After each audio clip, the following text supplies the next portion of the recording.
गाड़ियों की आवाज़ के बीच रात का घना अंधेरा और क्लब की चमकती हुई लाइट्स एक शानदार नज़ारा दिखा रही थी। अंजलि अपनी ही बैचलर पार्टी से निकल रही थी।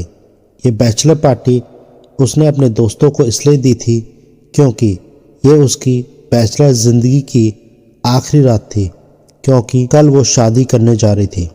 अंजलि खूबसूरती की मलिका और अपनी जीरो फिगर से लड़कियों को कॉम्प्लेक्स देने वाली एक नायाब परी सी दिख रही थी।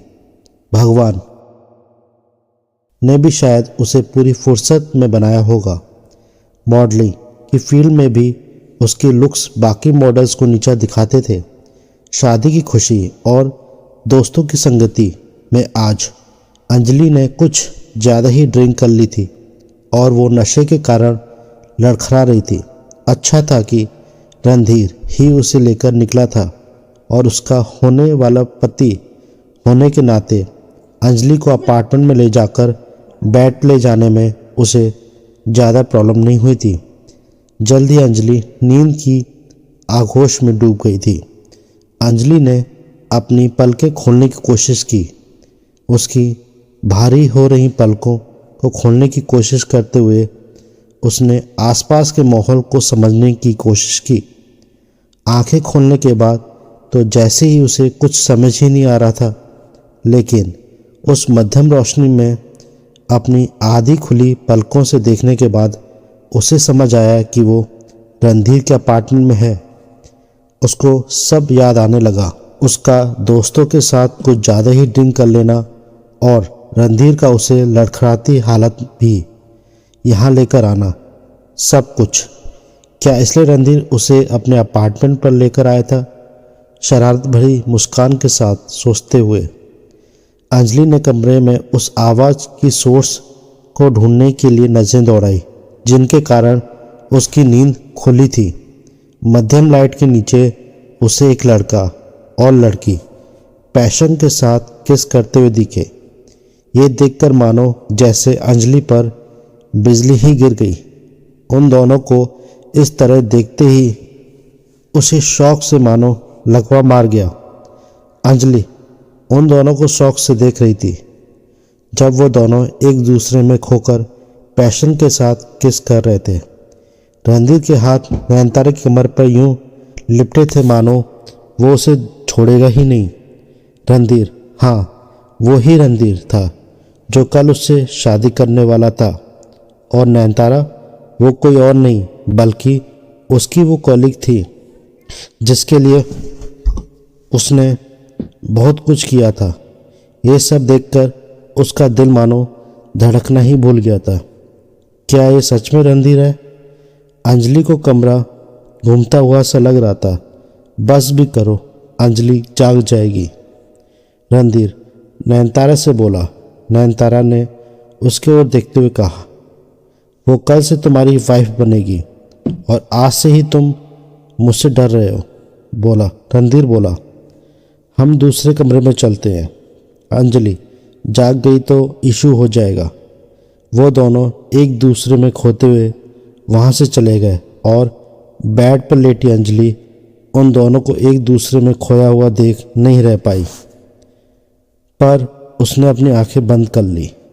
भले ही अंजलि की आंखें बंद थी, लेकिन उसके कान खुले हुए थे और उन दोनों की सांसों से लेकर वो उनकी हर बात सुन पा रही थी। उसके सामने वो दोनों के होठों से निकलने वाली आवाज़ को सहन नहीं कर पाई और उसने आंखें खोलकर देखने का साहस किया तो पाया नयनतारा रणधीर को कपड़े को उसके शरीर से दूर कर रही थी। यह उसकी सहनशक्ति के बाहर था। ये सब देखकर उसको पता ही नहीं चला कि कब उसकी आंख लग गई।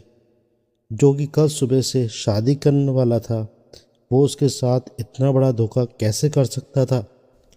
नयनतारा उसके सामने ही रणधीर के साथ हम बिस्तर होना चाहती थी। वो उसके साथ ऐसे कैसे कर सकती थी? अंजलि ने तो कभी उसका कुछ बुरा नहीं किया, उल्टा उसकी हेल्प ही की थी, और रणधीर को तो अंजलि ने ही टूट कर चाहा था। उसके लिए उसने सब कुछ पीछे छोड़ दिया था।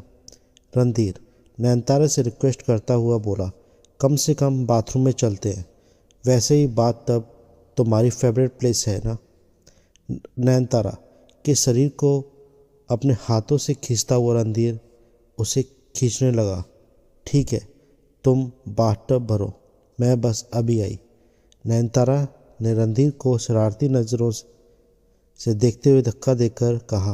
रणधीर के जाते ही बेड के पास आई, जहां अंजलि ने उसे अपनी तरफ आते हुए देख अभी अभी आंखें बंद की थी। वो बेड पर आई और अंजलि के पास झुककर फुसफुसाई, क्या कल रणधीर के साथ शादी के सपने में खोई हो? भूल जाओ कि रणधीर कभी तुम्हारा होगा। रणधीर हमेशा से मेरा था और मेरा ही रहेगा। और हाँ, क्या तुम्हें खुशखबरी पता है? मैं प्रेग्नेंट हूँ और तुम्हें तो आइडिया लग ही गया होगा इस बच्चे का बाप कौन है। और कौन? अपना रणधीर। उप्स, यानी मेरा रणधीर। क्या तुम्हें अभी लगता है कि रणधीर तुम्हारा हो पाएगा? नयनतारा ने अपने अंदर के गुस्से को दबाने के लिए दांत पीस रही थी, लेकिन उसकी बातों में जहरीली हंसी मिली हुई थी, जैसे वो अंजलि को अपनी बातों से ही मार डालना चाहती हो। नयनतारा के बाथरूम की तरफ जाने के कुछ देर बाद ही बाथरूम से आने वाली आवाज़ों से अंजलि का दिल टूट गया। उसकी जगह कोई भी लड़की होती तो ये सब देखकर वो भी इतनी दुखी हो गई होती। वो लड़का जो उससे अगले कुछ ही घंटों में शादी करने वाला हो, वो इतना बुरा कैसे हो सकता था? आखिर कैसे वो अंजलि की हर कोशिश को बेकार कर सकता था? उसके हर उन सपनों का क्या होगा जिनमें वो शादी के बाद रणधीर का जीवन संभाल रही थी?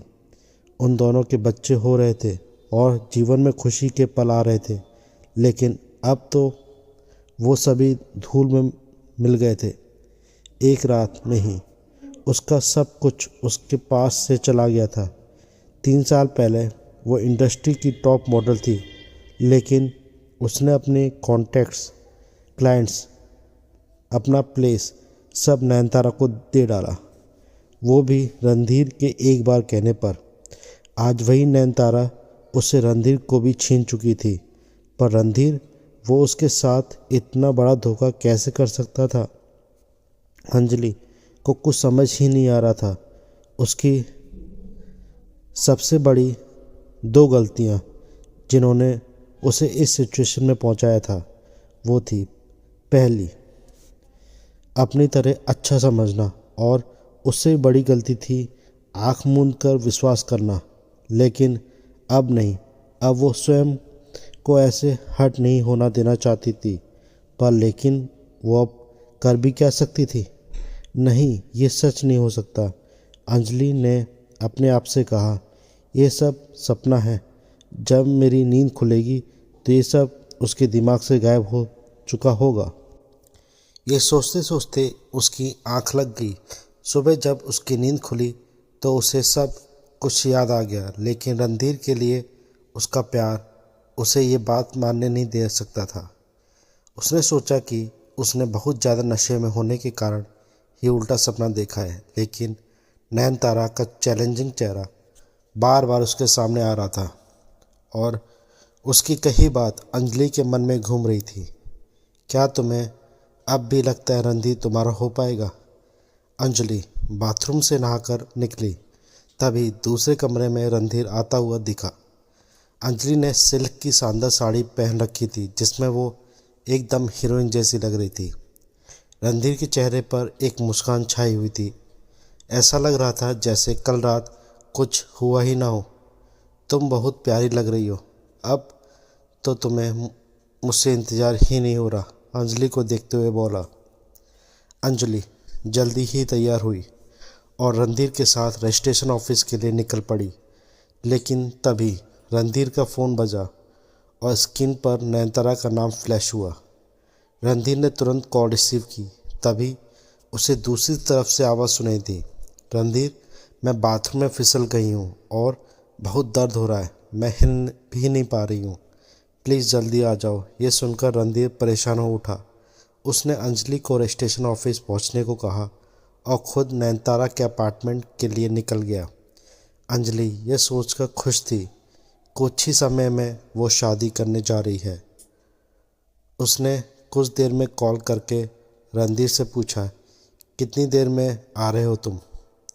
नयनतारा के पैर में चोट लग गई है, मैं उसे हॉस्पिटल लेकर जा रहा हूँ। रणधीर परेशानी भरी आवाज़ में बोला, अभी सिचुएशन सही नहीं है, आई थिंक हमें शादी किसी और दिन करनी होगी। अंजलि सोच में पड़ गई, किसी और के लिए वो अपनी शादी तक छोड़ रहा था। मतलब यही कि रणधीर के लिए उसकी अहमियत नयनतारा से कम है। अंजलि फ़ोन करने से पहले 2 घंटे इंतज़ार कर चुकी थी। अंजलि बहुत उदास हो गई थी, उसे बहुत दुख हो रहा था। वो जैसे ही घर जाने के लिए निकलने की हुई तभी उसकी नज़र एक हैंडसम लड़के पर पड़ी। उस लंबे और हैंडसम लड़के ने नीली रंग की शर्ट और ब्लैक पैंट पहन रखा था, जिसमें उसका शानदार व्यक्तित्व और खिलकर नजर आ रहा था। वो किसी हीरो से कम नहीं लग रहा था। अचानक अंजलि शौक में पड़ गई क्योंकि वो शख्स कोई और नहीं राहुल सिंघानिया था, RR एंटरटेनमेंट का CEO। अंजलि जब फेमस थी तब एक बार उससे किसी अवार्ड फंक्शन में मिली थी। इस इंडस्ट्री में ऐसा कोई नहीं था जो इस इंडस्ट्री के किंग को ना जानता हो। वो यहाँ क्यों आया होगा? तभी राहुल का असिस्टेंट उसके पास आया और उसकी आवाज़ अंजलि को सुनाई देने लगी, सर रूही फ़ोन नहीं उठा रही है और ना ही वो अभी तक यहाँ आई है। राहुल के चेहरे पर कुछ परेशानी सी दिखाई देने लगी, लेकिन उसकी आवाज़ में एटीट्यूड साफ साफ झलक रहा था। तो उसे कांटेक्ट करो और कहो कि अगर वो 10 मिनट में यहाँ नहीं आई तो उसे आने की कोई ज़रूरत नहीं है। फिर उसने राहुल को कहा, सर एक्चुअली उसने मैसेज किया है कि वो जिस लड़के से प्यार करती है वो उसके साथ जा रही है और वो आपसे शादी नहीं करना चाहती। राहुल ये सब सुनकर बोला, हाँ कोई बात नहीं, इट्स हर लॉस। तुम्हारे पास आधा घंटा है, कोई भी लड़की ढूंढ कर लाओ, शादी तो मैं आज ही करूँगा। असिस्टेंट ये सुनकर चक्कर में आ गया। आधे घंटे में लड़की को ढूंढना और उसे राहुल से शादी करने के लिए तैयार करना बहुत मुश्किल काम था, लेकिन उनके पास कोई और ऑप्शन भी तो नहीं है। अपने मन में ये सोचते हुए वो जल्दी से फ़ोन पर किसी का नंबर मिलाने लगा। राहुल भले ही एंटरटेनमेंट इंडस्ट्री का किंग था, उसके आगे बड़े बड़े मॉडल्स, एक्टर्स, प्रभावशाली लोग सब झुके हुए से नज़र आते थे, लेकिन इस सिचुएशन में वो भी थोड़ा परेशान दिख रहा था।